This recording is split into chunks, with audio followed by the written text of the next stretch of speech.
Welcome everybody to another episode of Creath and Creatives, where we dive into the minds of talented artists and also explore the essence of their creativity through their inspirations, motivations, and unique perspectives on the world.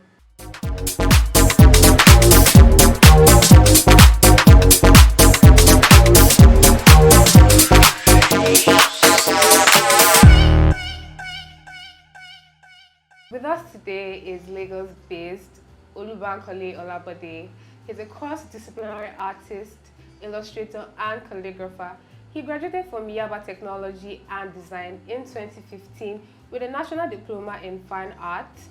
But before that, Mr. Olubankole also trained in Universal Studio of Art in National Theatre, where he redefined his drawing skills.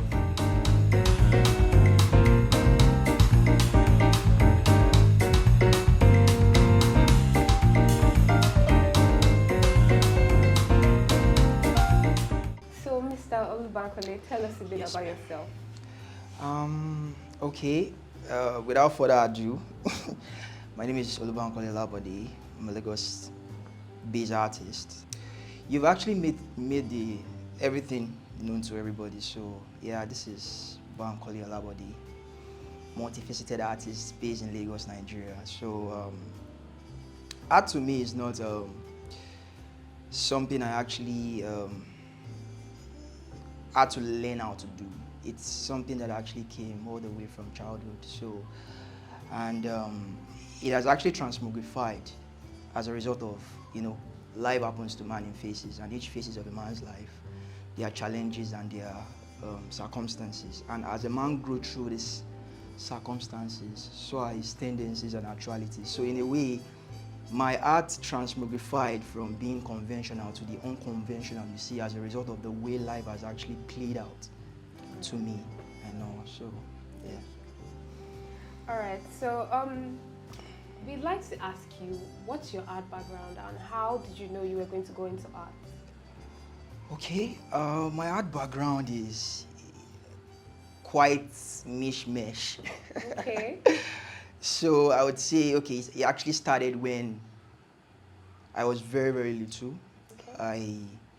There's this book my mommy had, this diaries she had at home. So inside the diary, the way they designed the diary, inside it there are these dotted, fainted lines.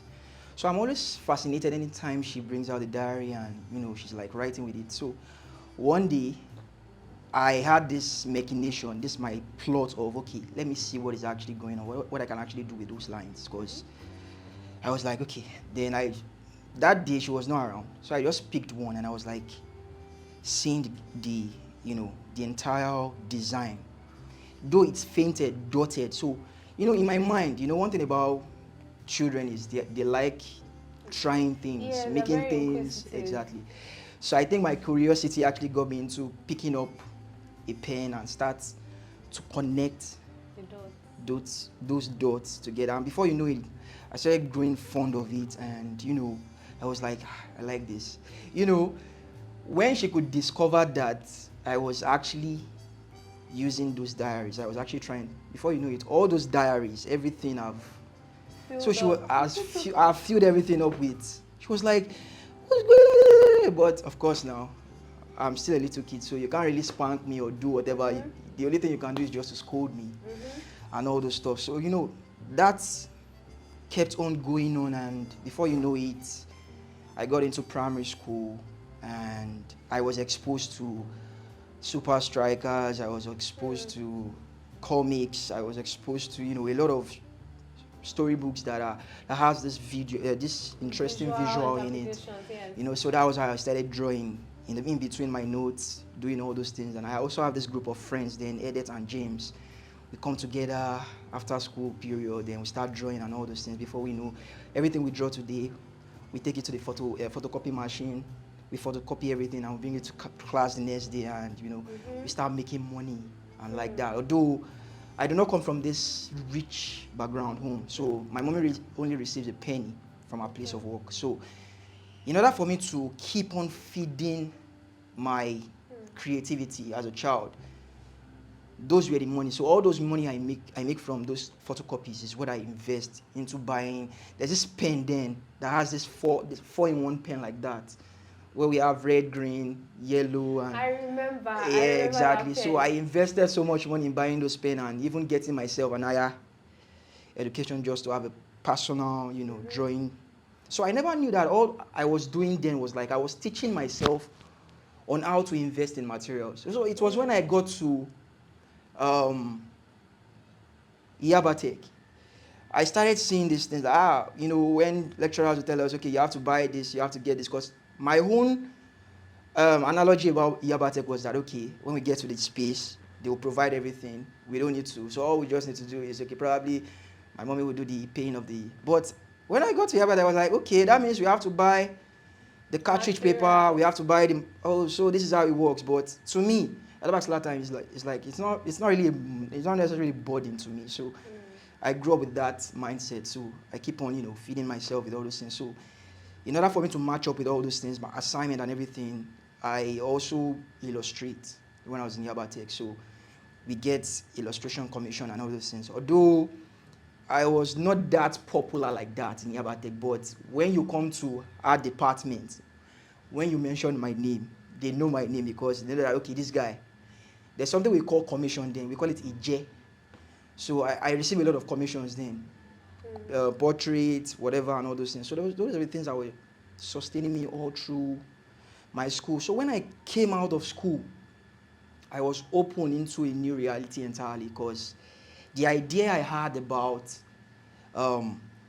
being an artist is, okay, a successful artist is you having your studio and, after the studio, bringing in people, you sketch, do all those things, and before you know it, a miraculous person will just come from nowhere, he likes it, and you buy it, and you make your money.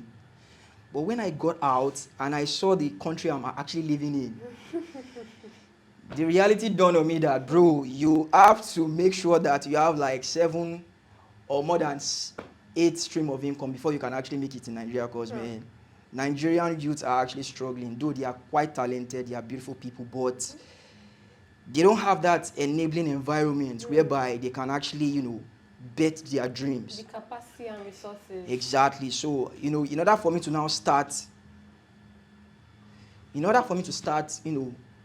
investing on my material to keep me in that realm of creation. So I had to start delving into different things entirely. At some point, I volunteered for mural jobs. That was when I got to discover a woman, a world-renowned artist, British artist called Polly Alakija. So at some point, for 3 years, I worked for her as, we do mostly all these kid community art projects and all, like with the British Council, Indomie, and the rest. So that was where I actually got to find out that, okay, as an artist, you don't necessarily have to stay in the studio to make your money. You can actually be doing murals, you can be doing a lot of things. So she opened my eyes to the mural side of art, that, okay, murals, fintech companies are actually looking for people that can actually design their space. So in 2018, when I told her that I was not working for her again, because I felt that my mind was telling me that it's time for me to actually leave, because I felt that I was actually destined for more than just sitting in a studio space, managing as a gallery assistant and all those things. So when I moved out, then I started, all those contacts. I started reaching out to them that, okay, I'm also into this, blah, blah, blah. So before you know it, I started making all those things. Then all the money I make from murals, I get them. After removing my tithes and settling my family, the remaining, I invest them into my material. So that was how I kept on, till the Bankole you see now.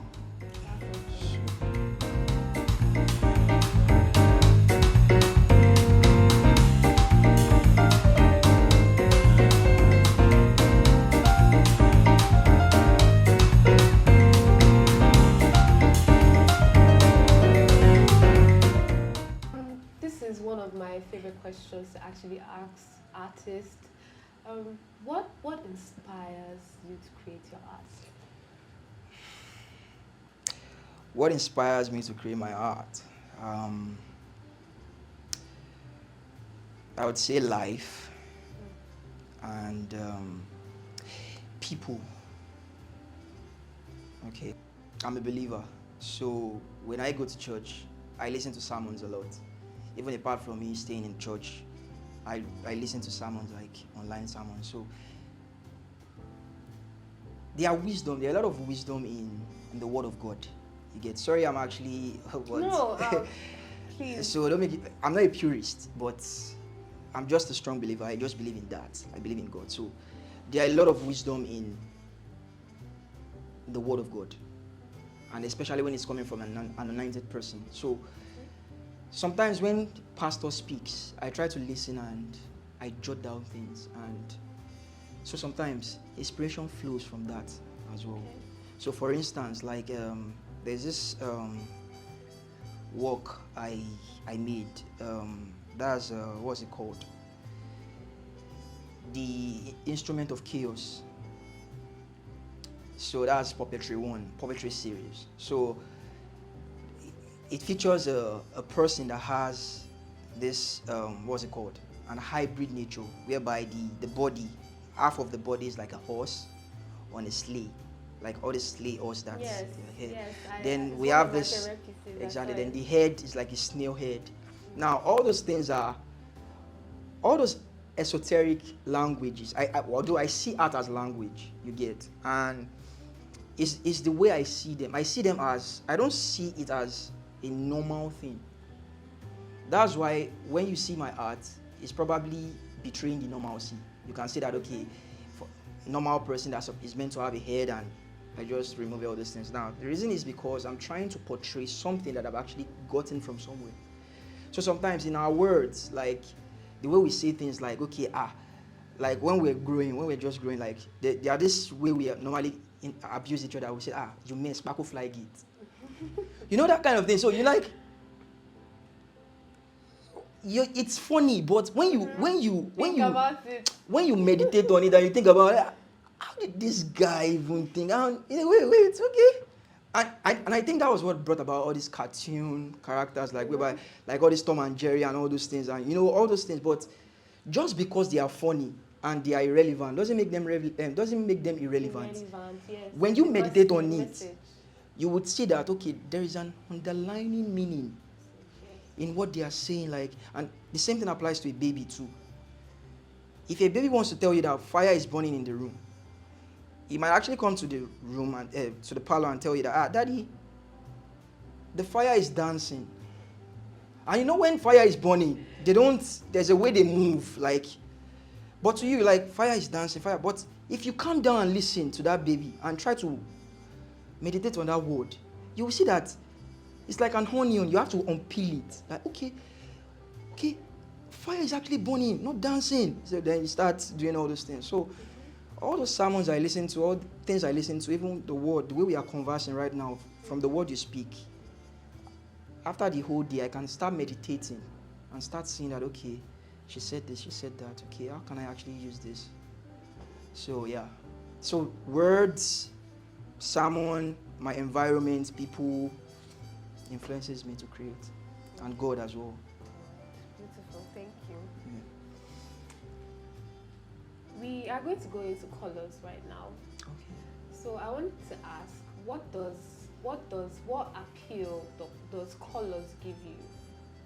Like when you see colors, or it could be like yellow buses passing, which I know most artists like to draw. When they draw landscapes or in markets, they tend to use from the yellow buses. You can know that, okay, this is Lagos or something because of the color.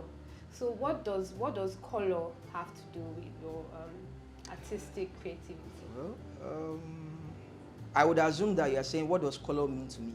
Yes, what does it mean to you? I think to me, I would say it's a language, and it's the essence of something. So why do I say this? For instance, when you have an image in black and white, the same image represented in monochrome and in multicolor,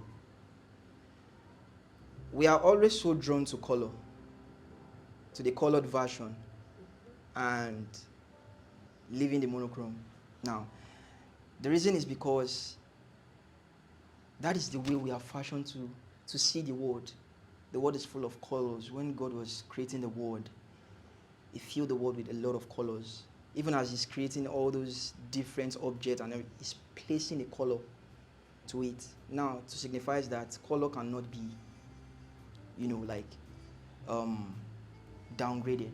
It's part of the essence. It's what gives. It's what gives something a meaning. You get? So, in my own practice, I see it as a language. Like that's the language at which I am able to fascinate, like to capture the attention of my audience, and also an essence as well, because when you see an art piece, like when you see my art piece, the first thing you see is colors.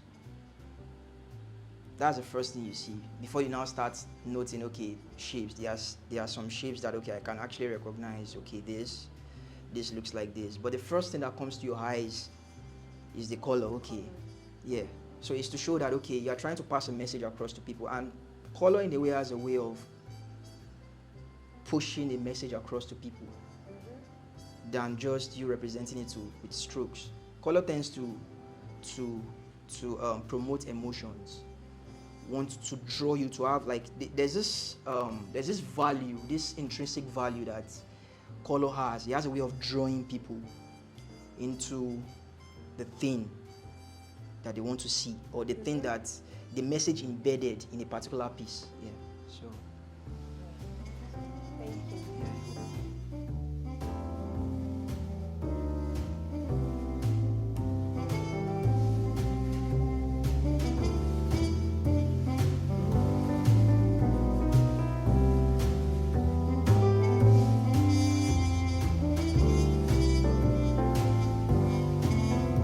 edit kind of stuff. We Trying have to so many art pieces. I'm trying to cut out like all this this when they deliver something to you in parcel, like all this box. So you now have a ribbon tied to it. So imagine you're having a head that has that kind of thing, then you're now trying to cut out,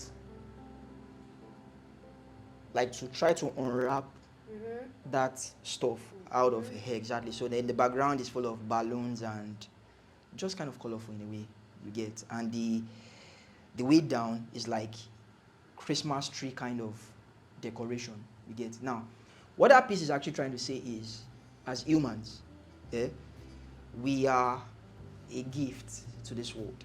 This world is not ours. This is not the end of us. But sometimes we actually see ourselves as, okay, this is where we end. No, this is just a means. This should be part of the interview. What's going on? You get? Is it recording? I did not ask any question now. Okay. So this is just the world here we are is not even our planet. You get? We are just like alien here. So, and we being here, it's not like an accident. It's a deliberate act. So that means that for every soul that is here on the planet has a message to each and every one of us. You get? Because after God blessed man, He said, dominate. He's not really dominating people, but we have actually coined that idea of that. Okay, when He says dominate, it means that, okay, I have to be you have to serve me. I have to, no. It's about managing those resources He has created for you and occupy till He comes. You get? So now you are given a duty to be a caretaker, or like a garden tender till when He comes. So you have to start doing that duty. And the more you do that duty, there are so many people tied to your success. There are so many people tied to your destiny. So any single mistake you make might affect some people. That was the reason why when you were saying that, what influence does art have? That's the thing. If you are doing it from a corrupt mind, you will definitely corrupt people. Absolutely. Because it's like a power that has been given unto you. And art, the way I see artists, is like they are like the second hand of God. Because it mirrors life. Yes, because the ability for you to picture something and create it is not everybody that has it. So as a result, you have to be careful, because the thing you have ability to conceive and Creath can definitely influence. Can influence as many people as possible. And guess what? It was through man's ideology that we started serving each other. We started being a slave or colonizing exactly each other and everything. But that was not God's intention. God's intention was for us to be equal, equity. You get, like, okay, I'm benefiting from you, you are benefiting from me. Nobody is serving anybody, but as a result of greed, power, and all those things, we started coining our ideologies, we started creating racism, we started creating colors. This one is black, this one is white, this one is Caucasian. No. So we are like a vessel, we are like a messenger here to carry out the mandate that he has given us to carry out. So we have to just make sure that we keep to it and we remain authentic and not trying to be the best. Because when you are trying to be the best, it's like you are setting a record. And one thing about record is this, it's meant to be broken. Yes. I know you are quite conversant with the whole Idabachi stuff that is going on. There's been a lot of that lately. Now, I don't fault that. The reason why I don't fault all those people coming up after Idabachi is because you set a record. So, of course, it is meant to be broken. So people would have definitely rise to start breaking all those things. But when you remain authentic, you remain true to your craft. You don't have to prove to someone that you are better than this person. So that's why sometimes when people say, master, sir, I say, I'm not master, I'm not sir.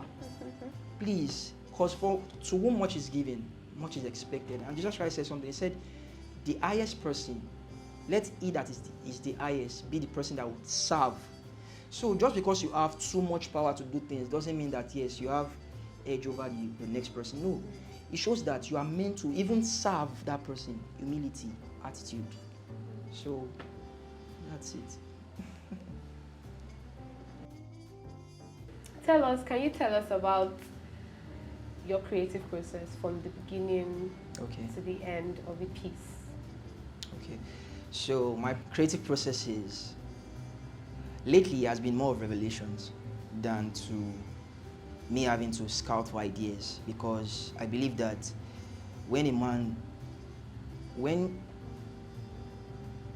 know your purpose about life, when you know your purpose in life, the universe always can conspire to make that thing happen, because now you know your purpose. So it would direct you, the universe would actually direct you in such a way that there are some things that it would protect you from, there are some things that it would let you to learn. You get, like, for instance, okay, you want to be an artist, that's your purpose. Okay, what kind of artist do you want to be? You get, and you say, okay, probably you want to go into painting and you want your painting to be talking about more of the society or more of political. You get, now there's a way the universe will actually shape you too. So anything that has to do with the theme around sociopolitical issues, it will always bring it your way for you to understand it deeper, so that it can keep fueling your passion to keep on creating that thing. You get, now the same thing applies to my art as well. So as a result of the fact that, okay, I've come to understand that I create to impact, I create to edify my world and bringing them into this positive change they can use to, make the world a better place. As a result, the universe has been revealing a lot of things to me. Like, God has been revealing a lot of things to me that I don't even need to read before I could get an idea. So sometimes, if I'm sleeping, it just come up. Okay, you have to do this, you have to do that. This. So now, the process, the way it comes is like, when a pregnant woman, is in stages. Yeah. So we have a time whereby you conceive the idea. Okay, it's already here in your mind.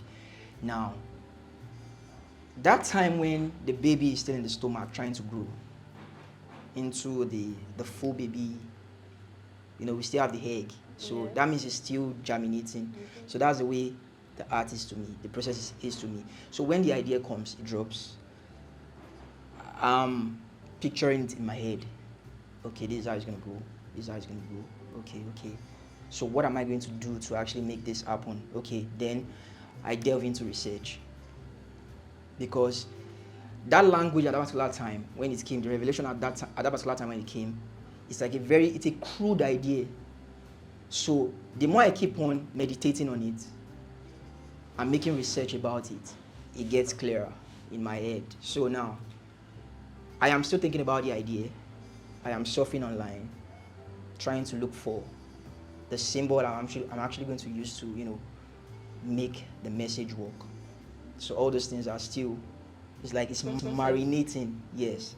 So when I know that it's finally done, that okay, it's done on me, that okay, yes, it's time for you to now start, then I prime my canvas, my surface, and I start to paint. Now guess what? That's not where it ends. Sometimes I might be done with the entire message, like okay, everything is already on the canvas, like I've painted everything, and before you know it, I'm celebrating today that okay, I'm done, it's time for me to post and all those things, for people to be inspired and everything, and before you know it, another one just come again. No, it's not done yet. So you have to also add this to it, and I keep on researching again. So for me to create a piece, sometimes it depends. Sometimes 2 years, I'm still on the piece. Wow. Yes, like there was this one I did recently, the yo-yo. I don't know, maybe you saw the yo-yo, the one that has the it's talking about Nigeria, that has the Colosseum as the background. It's one of my recent pieces. It's talking about Nigeria and the legacy of, the past administration. I spent 2 years betting that idea alone. So it was this year I started creating the piece. Wow. So to me, I see the idea as 90% mental and 10% painting, you get. So it's deeper than what I think it is. So it's like something telling me that do it this way. And I just have to keep on obeying till I'm done. Even when I feel that I'm done, it struck again and says, no, continue, and all those things. So even while at the process of the painting, I'm still painting. Okay, so you follow that voice, you're not done. Yes. So when I'm painting, it's a different trend entirely. I'm not, okay, I'm the one carrying out the physical stuff you are saying, but mentally, something is actually controlling me to keep doing it this way till I'm done with it. So the only time my painting is ever finished is when it's out of my custody. Like, you can't do anything to it anymore. It's now, yes, because the more it's indoor and the voice is still saying that, okay, I'll just keep on adding till when I know that I'm empty. I'm totally empty about that idea. Then I stop. That's why sometimes they say, your work is deep. Your work is this. Your work is that. Just too many informations. Too many this. Wow, what's going on? But I just tell them that no, it's not me actually. It's how it's coming to me. It's how I'm actually receiving it. So I'm not saying the process as if I am actually the one in control. No, I'm not. I mean, can we talk about this okay, piece here, because there's like a lot going on here. I mean, patriarchal, and feminism and all of that. Oh my God! Did you just say feminism? No, I mean, I love it. That means you are actually getting the message. Yes, I am. I can see it. So and then the soldier, the dog chain, the bullet. That's something that, because I watch a lot of documentary with my father, wars and all of that. Then the bullet is like a souvenir from the war and it's on his neck. Oh Lord. I mean, there's like a lot going on here. Like it's exciting. Please tell us about this piece if you can. Okay, so the thing is, first of all, I'll say, when you see my art pieces, yes, it's deep. It's a unique language of expression, but at the same time, it's not as deep as you think it is. So it's just a circumclusion of a particular event. So for instance, like when you walk into a marriage ceremony, you have people discussing, doing all these things, the MC talking, and some are listening, some are taking a selfie, some are taking a video, some are dancing to the groove of the music, some are, doing a lot of things. But that does not rule out the fact that you just walked into a marriage ceremony. You get? So now that's the same way my art is. So it's an event. It's one particular event, but having different elements to it. Okay, another example is when you find yourself in a crime scene where they just murdered someone, and you walked into that as a detective, and your work is to find the evidences, to investigate the crime and all those things. So you start looking at, okay, was the person shot or stabbed? Yeah. So if you see a knife on the floor, probably, okay, it's pointing towards the person was stabbed. And all of a sudden, you are also seeing the bullet again. This thing is just getting interesting. This criminal must actually be a very mastermind kind of stuff. So you have all those things. You have bullets, you have knives, you have the blood coming out, you have, all those scenes and everything going on. But guess what? It's still a crime scene. You get? So all those evidences, when you keep on looking for it, like keep on, meditating on the evidences, before you know it, you keep on searching, you will be able to arrive at a conclusion of what actually happened. So the same thing is with my heart. A particular event, but what has actually happened that surround that event to be birthed. Like a butterfly to come, effect, leading up to one particular leading event. one into one. So it's like I'm trying to tell a story. I'm trying to create a moving picture in a static, in a motionless. How am I going to put it? Like in a motionless picture. Yes, like in a picture. So you're having this kind of cinema effect. So like for instance now, like this is talking about women and their challenges.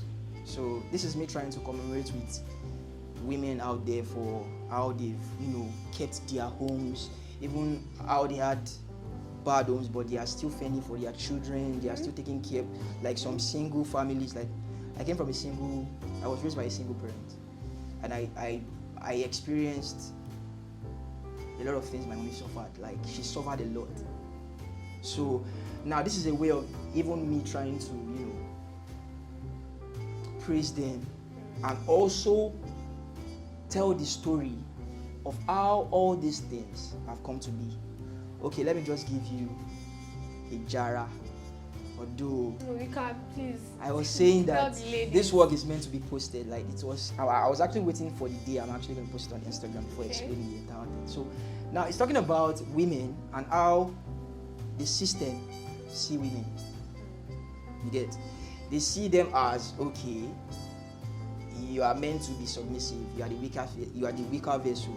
You are anything I tell you, you are meant to stay where, all this kind of thing. And as a result of that, as a result of all these things, it has crippled even the man at the expense. Because I believe that Africans, we weren't patriarchal in system, like in terms of our system, before the advent of the colonialism and everything. It's a balanced system. Like, in fact, it was more of a matriarchal system, like controlled by women, because we were women hunters. Women go to farm, they do a lot of things. But when the colonial came in to colonize Africa, they introduced a patriarchal system into our country, and that was the reason why we're actually finding that at some point to, there were a lot of wars, like, because the women were like, how can you cripple us into we having to be in the kitchen and everything? People that were used to going to farm and doing all those strong works and everything, but you crippled their vision into just being a servant. Like, okay, you are meant to pleasure your husband only, the other room, and hair in the other room, like they see, and all those things.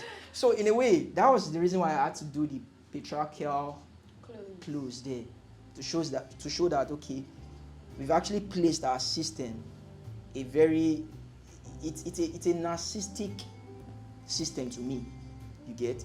Because you feel that, okay, man should be in control, should take control of everything that is going on in the society. But no. Whereas even when God created man, it was because he saw that man was still feeling like he was not contented. He was still feeling like he's still helpless. He still needs someone.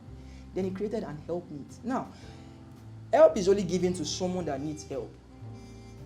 You get? So that weaker vessel, that mantra, I don't know how that mantra came that, okay, women are actually the weaker vessel. In fact, the person that actually created that thing is even the weaker vessel, because it was men that actually created that idea. But at the end of the day, they were the one that needs these people.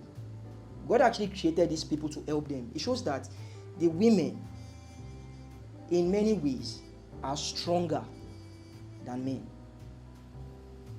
There are 2 times when it comes to sensing things, they sense things faster than men. Even in terms of strength, a woman can actually multitask. A woman can actually be cooking right now and still washing and still attending calls, and before, at the end of the day, you will see that the food itself is still sweet. But a man cannot do that. A man is always wired to, channel his focus towards one thing and give it the best shot. But because of the fact that, okay, I think he's still helpless, he still needs a better version of himself, God actually created this person to actually be an helpmate, so that to be a perfect balance. But instead, you regarded your strength as your weakness, even when you yourself, you are weak. So that has actually brought about the entire message you are seeing here. This is our society, whereby we see men abusing women, domestic abuse. You see them that, okay, they can't really attain this level of position because this position has been set for the male character. So as a result, you can't be the president of this country, or you can't attain this level, you can't be a minister, or you can't, there are some hierarchies. So women are always in that low level side of, but it shouldn't be. It's meant to be equal, it's equity. And guess what? These women are not even fighting for the good ones, are not really fighting for equality. What they are fighting for is equity. Being fair to them, like, yes, know that, try to also respect me. Fine, we know that we are meant to, okay, be submissive, to honor you, but at the same time, I'm honoring you, but you are not even respecting me. So what's the honor there? It shows that I'm just like a slave to you. So this is a way of telling the society that, you know what, it's not meant to be. We are meant to be helping each other to grow. And behind the fall of every kingdom and the rise of every kingdom, there's always a woman. And behind of every successful man, there's always a woman. So that is what everything is talking about here. Now let's walk into the symbols I've been able to use. So for instance, I decided to use the traffic light. It signifies control. Traffic light. Wait. Stay there. Don't go here. Don't argue with me. You must not do this. And that's the way. So you must not go to if you try to even break the rules, they will either tow your car or you pay the fine. All those things. So now these are the limitations. So where you see all those traffic lights and all those signs, they are like limitations. But yet, despite the limitations, they are still breaking barriers. They are still, making ends meet for their family.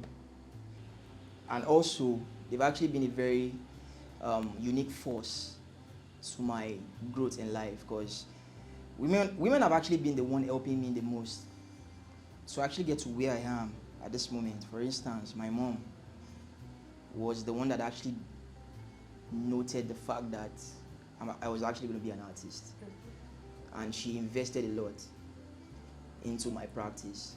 And when I actually got into school and all those things, and even my wife, she has been helping a lot of things. Even the person I work with, Poliala Kija, she has also been very, so like women have actually been doing one thing or the other, and they have actually contributed to my growth. So it just dawned on me that, you know what, if you don't create something for these people, for these wonderful people in your life, it's quite unfair because you just have to do it. Get so, and this is just to say kudos to, every hardworking woman outside there struggling in spite of all the odds from your home, your marital marriages, even the society, the abuses and everything. But you are still there, keeping your dignity, remaining pure and struggling to make sure that yes, you have a good and successful, future at hand. So, thank you so much. It's been amazing.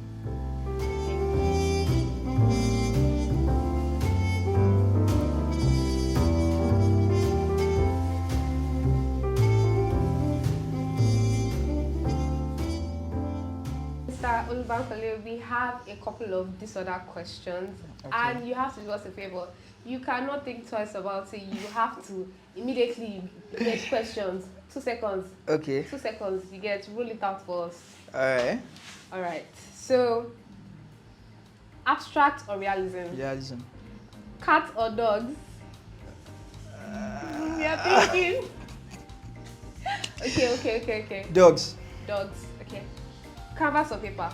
Canvas. Books or movies? 2 seconds, one pass. Oh God. I love the two. No, you have to pick one. Books. Books. Oh, okay. Studio or outdoor? Studio. Ah, yeah. Coffee or tea? Green tea. Wine or beer? Wine.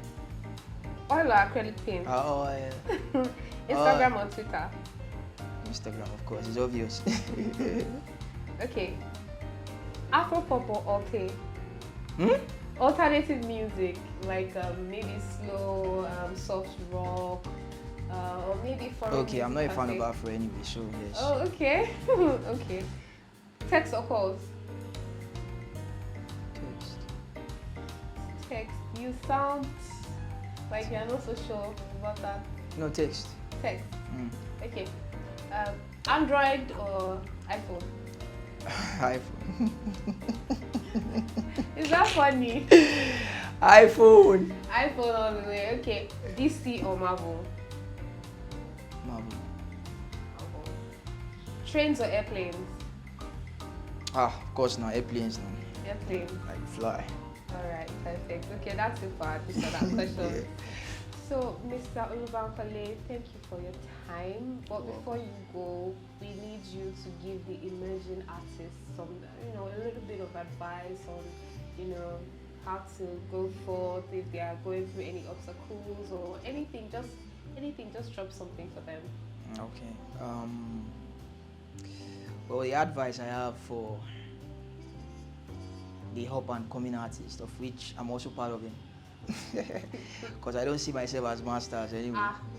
Sorry, I see you as a renowned artist. I don't know what you're talking about. Well, if you say it that way, no problem. But me, I'm no master. I'm just Bankole. I just want to be simple. So the thing is, for every situation you are going through, God is with you, and the war, the battle, is not to be the best. It's for you to be authentic, to remain original. Because if you are striving to be the best, you are limiting yourself. You are setting a low standard for yourself, because you are setting a standard that people would definitely come in the nearest future to break.